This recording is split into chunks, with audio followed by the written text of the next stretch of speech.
Hello everyone, আজকে আমরা নতুন অঙ্ক এনেছি সরল সুদ।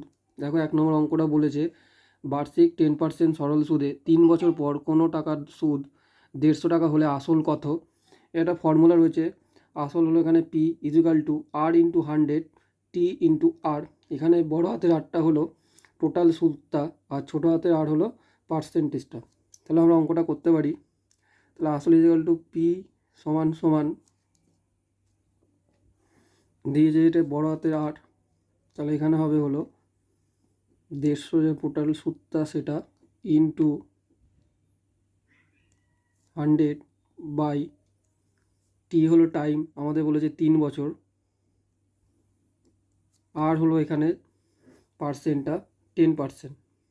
তাহলে আমরা এখানে 10 লিখতে পারি। 10 দিয়ে করলে এটা হচ্ছে 10 10 100 কাটাকুটি করলাম, 3 দিয়ে 150কে কাটলে হলো 50। তাহলে আমাদের আসল বেরিয়ে গেল 500 টাকা। 2 নম্বর অঙ্কটাও সেম, আমাদের সুবিধার জন্য এটা করেছি। দেখো এখানে বলেছে বার্ষিক 6% সরল সুদে 5 বছর পর কোনো টাকার সুদ 900 টাকা হলে আসল কত টাকা। ঠিক সেমভাবেই প্রসেসটা হবে। দেখো পি সমান সমান এই আটটা হলো টোটাল সুদ ইন্টু 100 বাই টি হলো টাইম ইন্টু আর। তাহলে আমরা জানি এখানে বড় হাতে আর আমাদের টোটাল সুদ কত, 900 টাকা। 900 লিখতে পারি ইন্টু দিয়ে 100 বাই টি টাইম, টাইম আমাদের দেখো বলেছে 5 বছর, 5 লিখলাম ইন্টু দিয়ে আর পার্সেন্টেজ আমাদের 6%।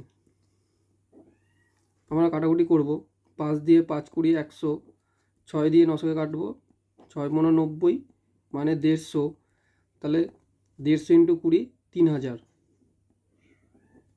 তাহলে পি ইজ ইকুয়াল টু 3000, এটাই আমাদের আসল।